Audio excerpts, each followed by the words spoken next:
We've already presented the brand new Porsche Taycan right here at the Porsche Center Magdeburg in its base form as a sedan with rear-wheel drive, and we are extremely excited to share more about its unique features. Naturally, in the classic review with many details as well as in a consumer report, more on that later. Today we have a second derivative of the Porsche Taycan, namely the 4. The Cross Turismo might be the most thrilling, eagerly anticipated entry into the expanding Porsche Taycan world. I'll explain that to you in this video because you can get a lot of things there at a very attractive price-performance ratio. And you also have the Cross Turismo variant, which means a bigger trunk, a large tailgate, and the ability to transport more daily. This makes it incredibly practical and versatile for a wide range of activities.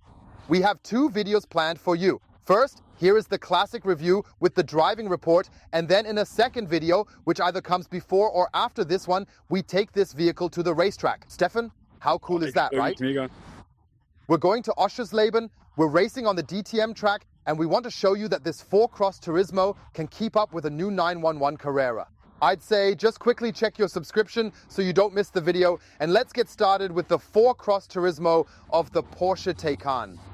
And as always, we start from the outside, starting from the front. Take a look at the front end of the Porsche Taycan 4 Cross Turismo. And here we see this new outfit. Initially, I was skeptical when I saw him in pictures. But ever since we shot the Taycan video, I've been falling more and more in love with its look. And the man who actually configured this particular car, I've known him damn well for over 48 years. And he has put so much passion and dedication into this, which means you always get Matrix LED headlights as standard with the Taycan. You can even get HD Matrix style headlights. I think they cost just under 3,000 euros. I left it out as I didn't think you needed it, and it seemed better without. However, what's truly cool here is this shiny, sleek black package up front. Otherwise, it's usually silver gray, the Cross Turismo, and that makes it look really performance-oriented, it looks sporty, it looks dynamic. We have air curtains to improve air direct around the wheel arches.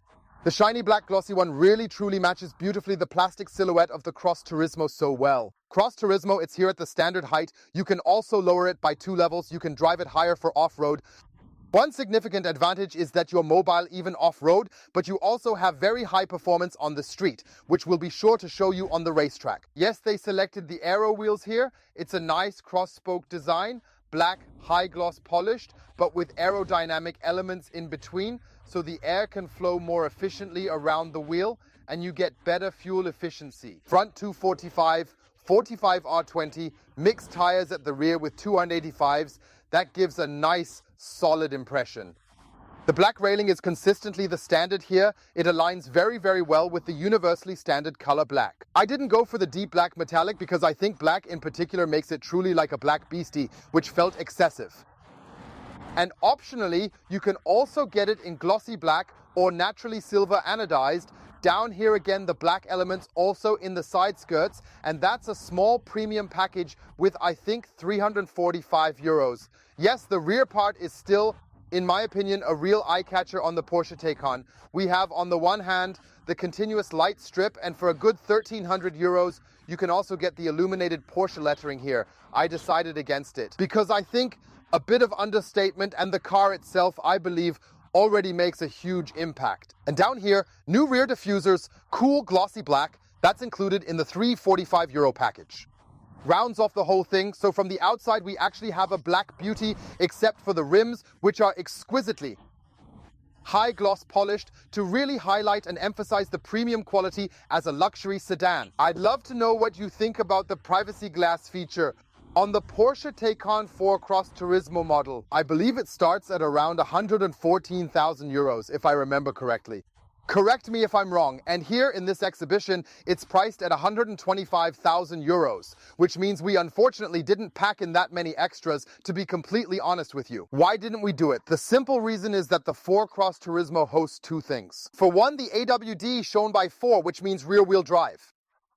Just like front-wheel drive, 2 electric motors drive each axle together for all-wheel drive, which is also included in the price, and the performance battery comes standard with 83 kilowatt hours net, 93 kilowatt hours gross. Performance battery means 105 kilowatt hours gross, 97 kilowatt hours net is also included in the price for the 4 Cross Turismo, and that's why I say it's just super awesome. And price-wise, I believe the absolute hot stuff, 435 HP. In overboost, we then have the system performance and have the possibility here. With the electric charging flap, which is now standard on the new Taycan, back then it was an extra cost, I think around 700 to 1,000 euros. You then have the option to charge 3-phase. AC with 11 kW or DC with up to 320 kW. Please watch our consumption drive video, because the Cross Turismo, it uses maybe 1 at most 2 kilowatt hours more per 100 kilometers, so you can scale that up. And there we demonstrated to you that this incredible cabin charges from 10 to 80% in just 18 minutes, Stefan. Isn't that simply amazing? That's awesome.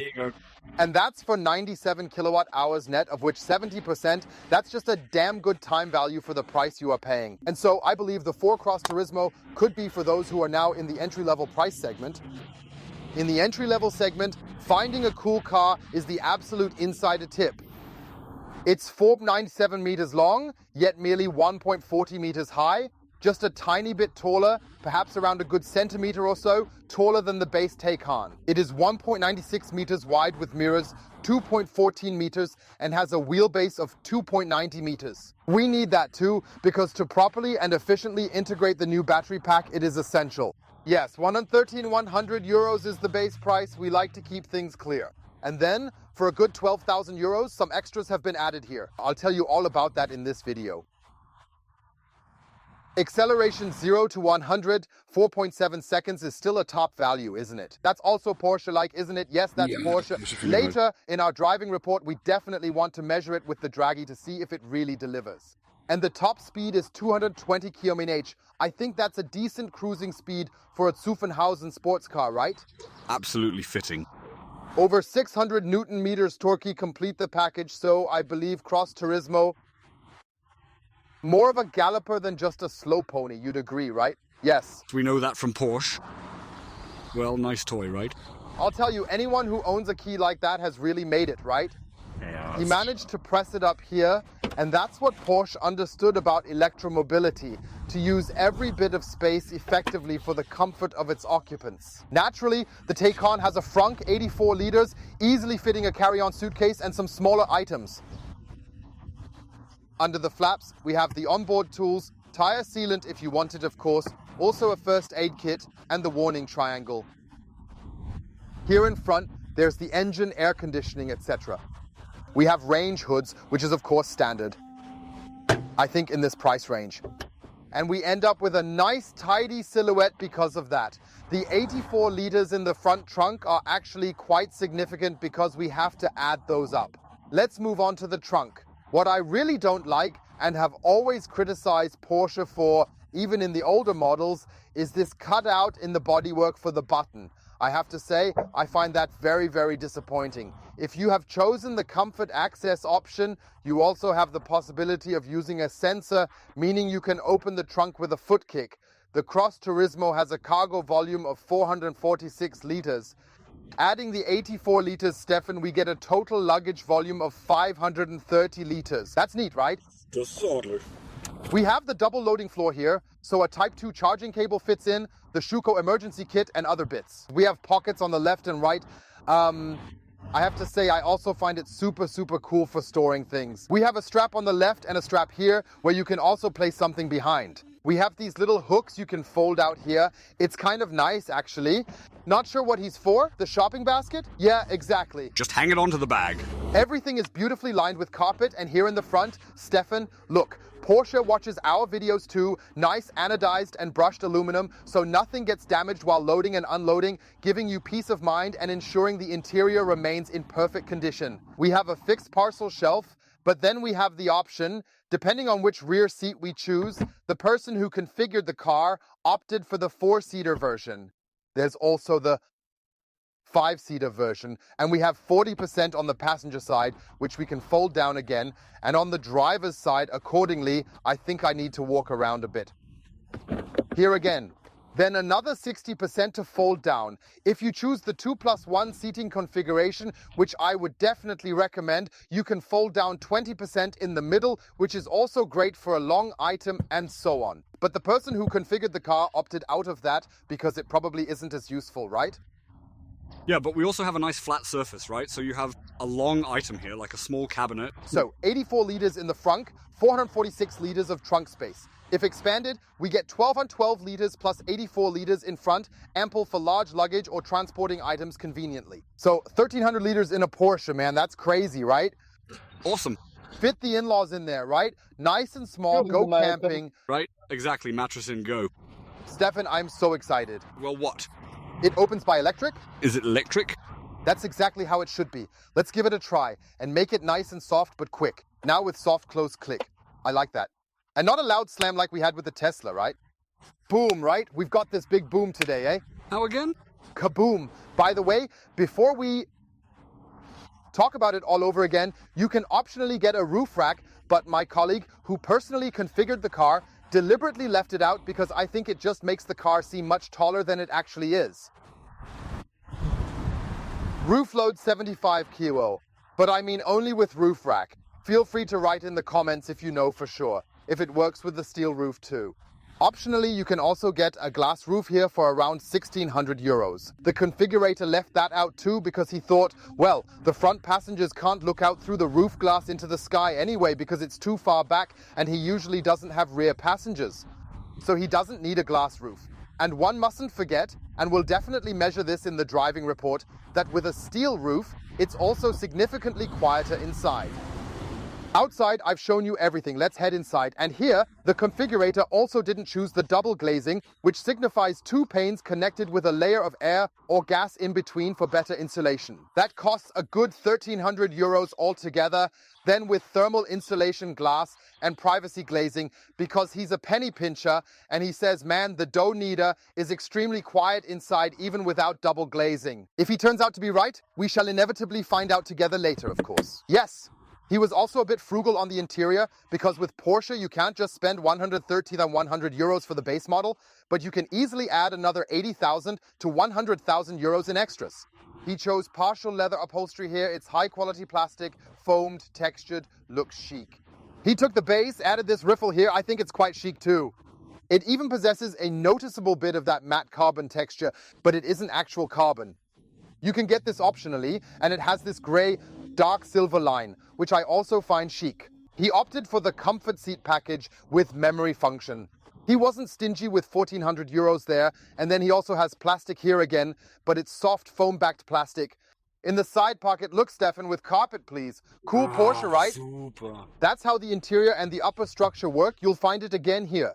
Looks fantastic. Plus a Bose sound system for around 1,400 euros. So there can't really be a problem with the sound later, right? I don't think so. Welcome to the luxurious interior of the remarkable Porsche Taycan Cross Turismo. And that's obviously the same as what we know from the Taycan. That's why we're going to run through it quickly.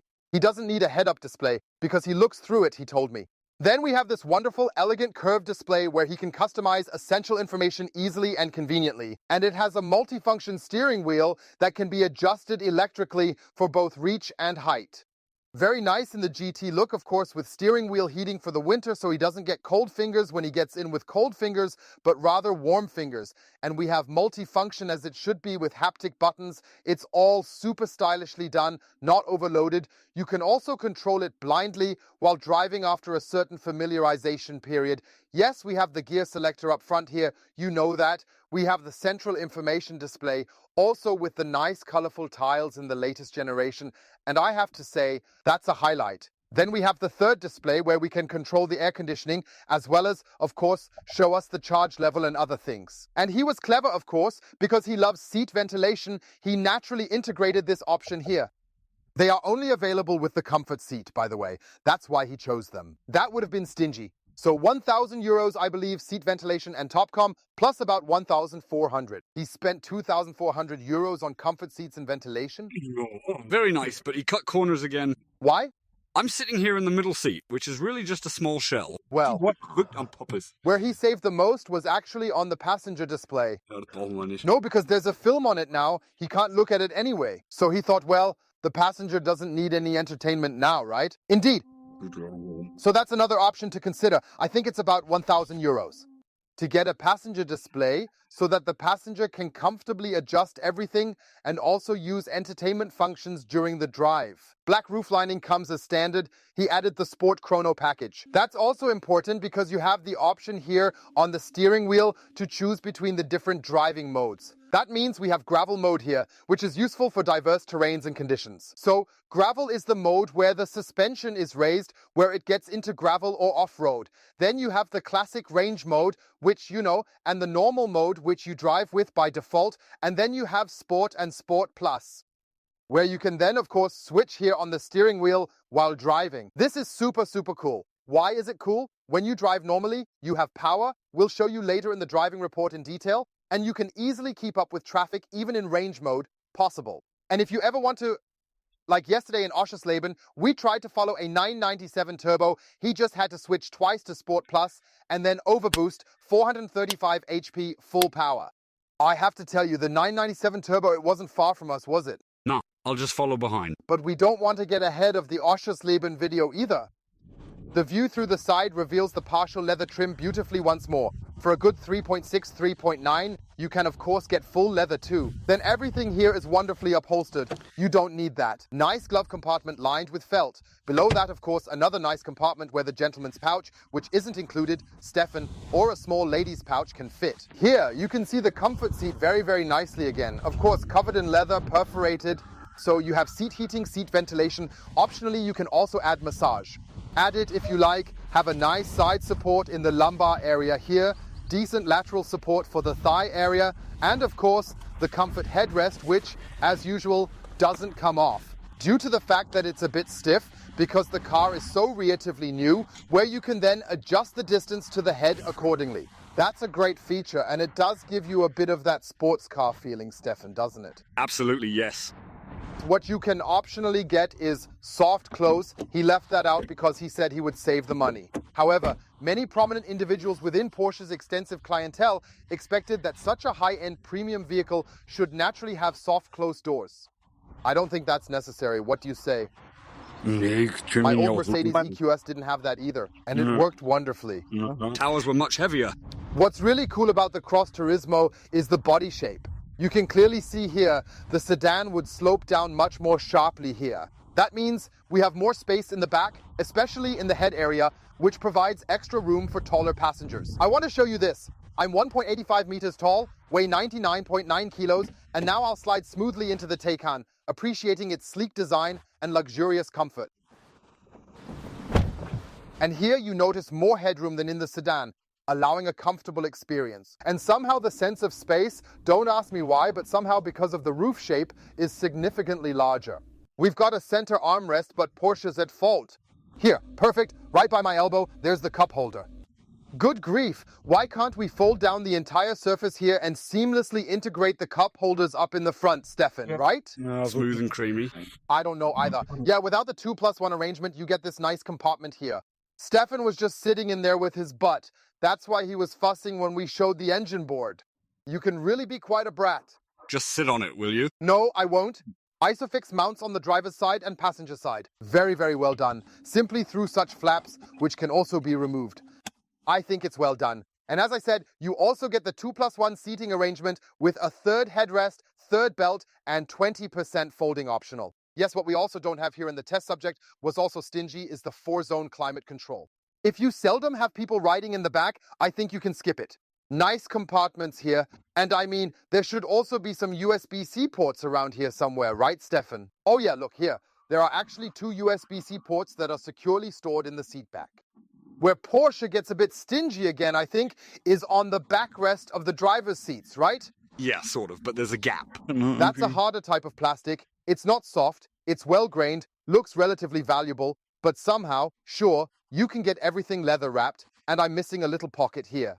A small shelf, and what really doesn't work, folks, absolutely doesn't work, not even with a starting price of 113,000 euros, is this hard plastic where everything rattles and creaks.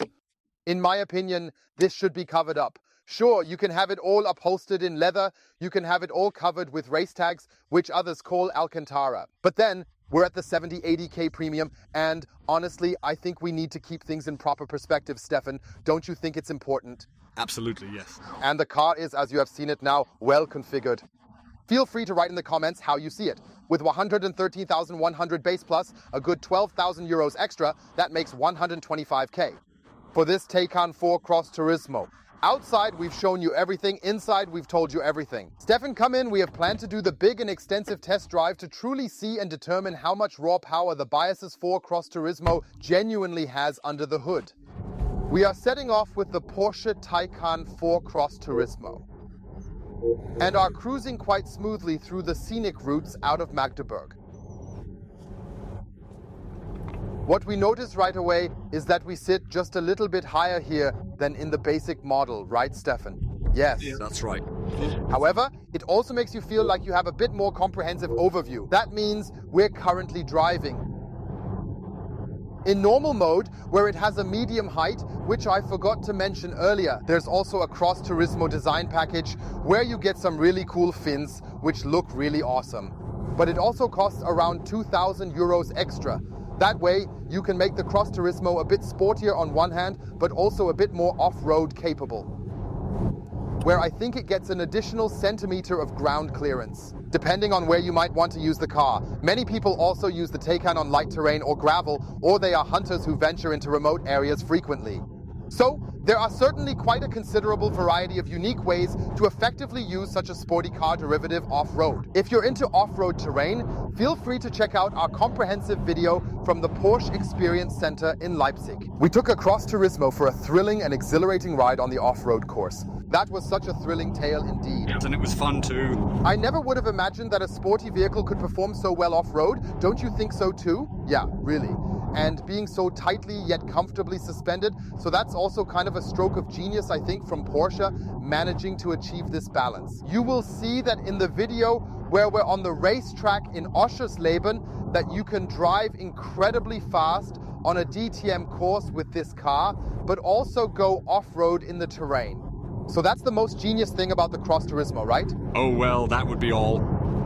This advanced vehicle setup also includes the innovative Porsche InnoDrive technology suite. Porsche InnoDrive can be considered as the ultimate semi-autonomous support system. Means steering assistant, lane keeping assistant, lane change assistant optional. This vehicle also has these, and assists you very, very nicely by keeping the center of the lane, as you can see here.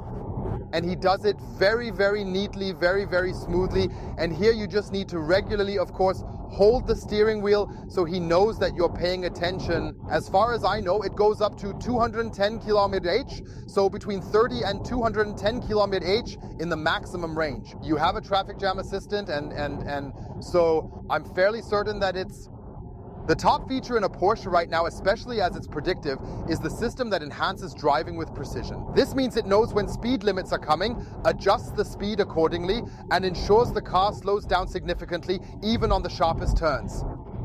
When the speed restriction is lifted, it reverts back to the set value. So that's a really cool story. You should try it out sometime. For me, a definite must-have in every Porsche, whether it's a 911 or a Taycan.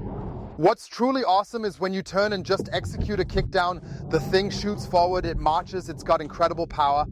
The whole car, including the battery, is designed for performance, and not just once, but repeatedly. And that's absolutely crucial to Porsche, that you're not just incredibly fast once, perhaps even a second or third time like some American derivatives, but that you sustain top performance consistently across the entire battery range, ultimately ensuring a superior driving experience unparalleled by competitors. Those 435 HP then, or up to 435 HP, that's in overboost, so you can use it just to have that additional power available when you need it the most. Because, let's be honest, we're sitting here in a sports car. This is a sports car, not a family car, with all due respect to a family car, which is designed for leisurely drives and comfortable journeys around town or even across the country. But he's got sporty genes even here as a cross tourist, where we're on a special track, which is hardly used here. And there you simply see that it has almost no body roll, that it is firmly yet comfortably tuned. Even when we drive over a crossing here, nothing rattles, shakes, or clatters, which makes it incredibly pleasant. So I think everything is just really well styled. And what Porsche does better than any other manufacturer, Lamborghini can't match that, Ferrari can't match that. With all due respect, all great cars is the chassis. You'll take every corner faster with any Porsche with less power than with all those 1000 HP beasts. So 394 horsepower should be enough for Porsche's KSF 911, right? And it goes forward. We started up the Draghi and the GPS antenna. Then I switched over to Sport Plus mode for the test. I am now going to activate the launch control. Stefan, launch control is activated. 3, 2, 1, go. Look over there. There he moves forward. 30, 50, 70, 80, 100. Nobody is behind us now. Everything is clear. We are performing the brake check. And there you can clearly see as well that this car, just as it swiftly accelerates forward, also efficiently comes to a gradual stop right afterward. Yes, 0 to 100, 4.82 seconds, 4.7 seconds is the factory spec. It just performed instantly. 0 to 50, 214 seconds, 0 to 60, 255 seconds. And that is in overboost with 435 horsepower, amazing power. Imagine this, just think about it. When you drive the Turbo S or Turbo GT with over 700 HP or with even over 1000 HP, it really gets real in just 2.2 seconds. We always have our American friend who throws the most fabulous numbers on the walls, making the place shine. But then when we test it, it doesn't work, right? Yeah, we didn't quite manage to do that. And right here in the Porsche, you get true, honest values you can trust. Porsche only shares what really and honestly happens with no exaggeration. And when you then obviously reduce the speed completely, you can see here very nicely that the tire sticks accordingly, illustrating its impressive ability to maintain grip and stability in various conditions. And that's important. We've got Michelin Sport tires on here, which obviously grip well because we broke them in perfectly in Oschersleben yesterday. Yeah. Of course, they suffered yesterday. That implies, of course, you also have truly remarkable great performance tires on, which both provide reliable control on both dry and wet roads, ensuring safety and performance. We want to measure the interior noise with you at 50 km/h.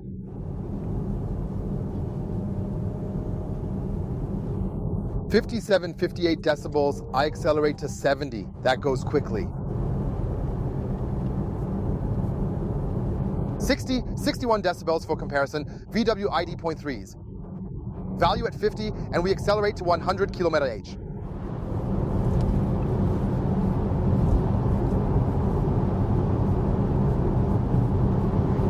(65, 67 decibels, and those are damn good values, which kind of remind us of the Mercedes S-Class, I believe. That was our top subject. No. And they also clearly show that you might very well, even if you don't want it, save the 1,300 euros on noise reduction and thermal insulation glass with privacy glazing effortlessly. And what, of course, also contributes to this is that for 1,600 euros, it lacks the glass roof here because everything is nicely insulated with the headliner and the steel roof is naturally quieter. We turned it to gravel, and now we desire to joyfully ride along this beautiful Saxony-Anhalt countryside path that is dotted with a few potholes. And that's sporty but still firm, Stefan, right? Well, you don't get shaken up around here as much as you might normally expect. We have to drive slowly, of course, because this is a prize test subject from the Porsche Center Magdeburg, and surely it would like to have a prominent future owner. But I must say, it's convincing, isn't it? Absolutely. I wouldn't have liked to drive through here with the limo, I think, with such low ground clearance, right? What do you say, Stefan? I believe so. Reverse camera is on board. That means they omitted the 360-degree camera, but it's enough.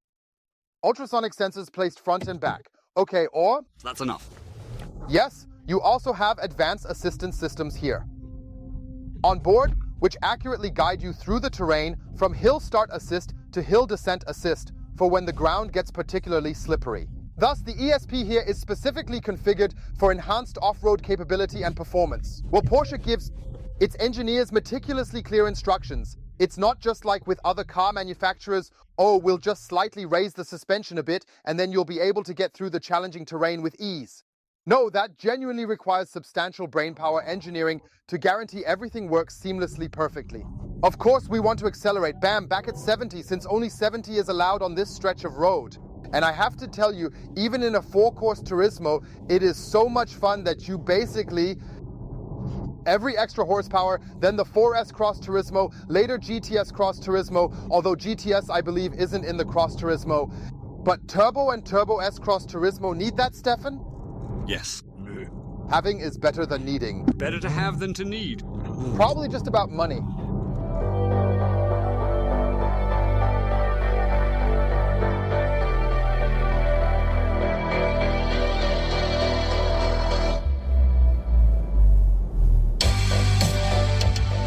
Who can do something right? Oh yeah.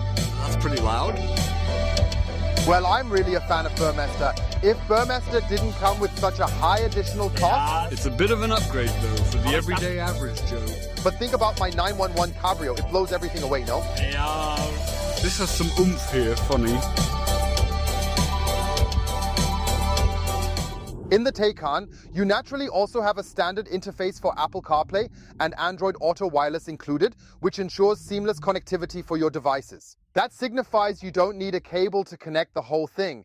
And that's obviously a brilliant feature because you can, for instance, use Google Maps for navigation, which we currently like the most. But you also have the option, for example, if you, like us, plan your route with charging stops using the Route Planner. What the car can certainly undoubtedly do perfectly on its own. Then fully integrated you have. I think that's brilliant as I can predefine my route from the couch. Yes, exactly. She jumps in and knows exactly where to go. If you're interested, we made a video about that too. You can find it in the corresponding playlist. We also want to park the Taycan with you here once again, this time sideways, to see how the visibility is, particularly under different lighting conditions. Yes, you see relatively little over the C-pillar at the back, and that's why it now comes standard with a rear-view camera. So that's also basically included in the price, where you can very, very nicely see where you're going. I have to say, I think that's enough for the average consumer.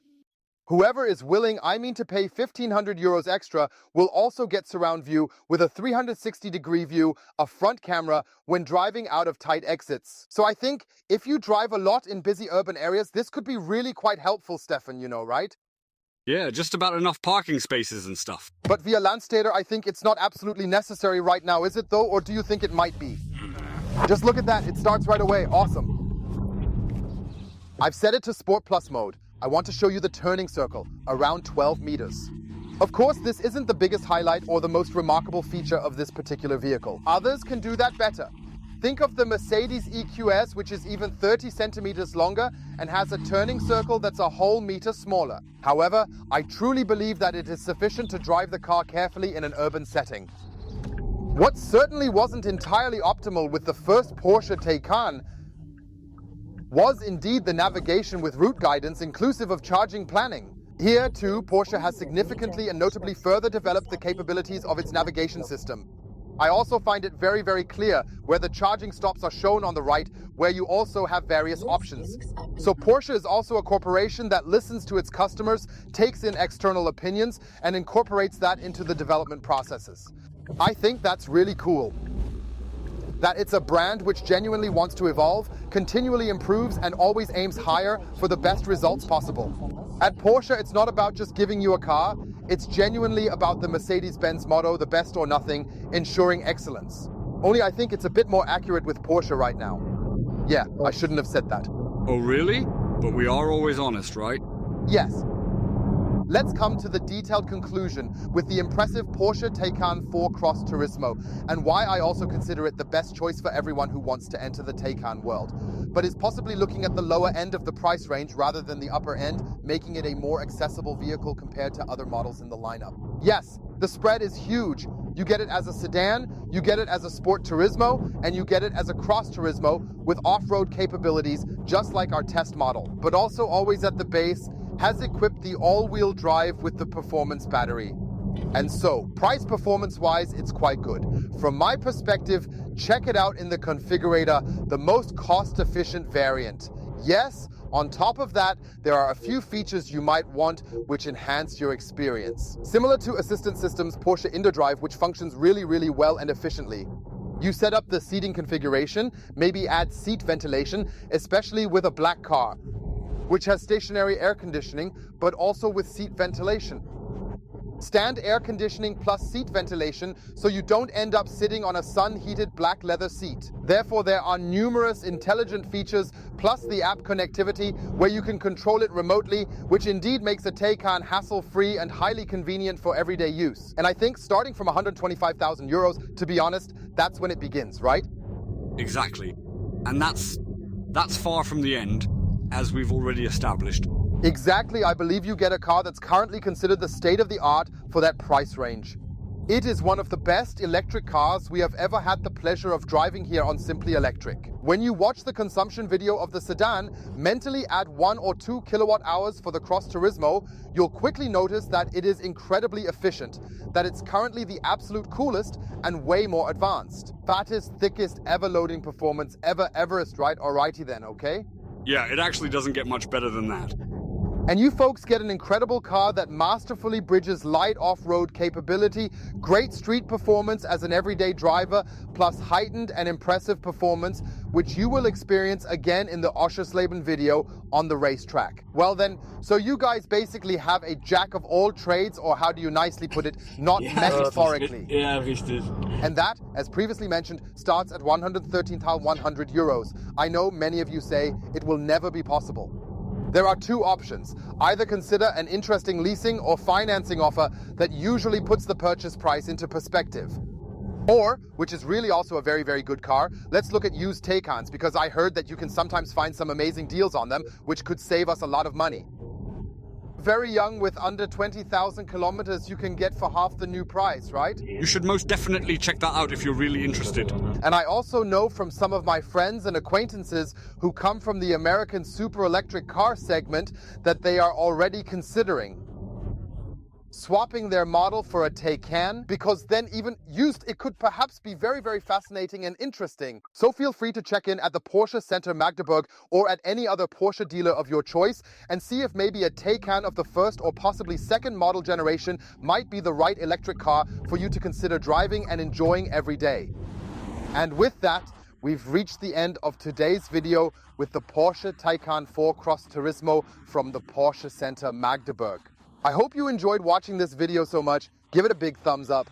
Please check again if you're part of the Entry Electric community. If not, we'd be glad if you subscribed. And then you won't miss the 4 Cross Turismo against the Porsche 911 Carrera on the racetrack in Oschersleben. Thanks for watching. Stay healthy. See you soon. Yours, Ollie. Stefan, I can't get over that button, you know? I find it such a shame because every time I try, it just doesn't work. Couldn't they have found another solution, correct? Ja, Again, via sensor, or if you prefer, with a key.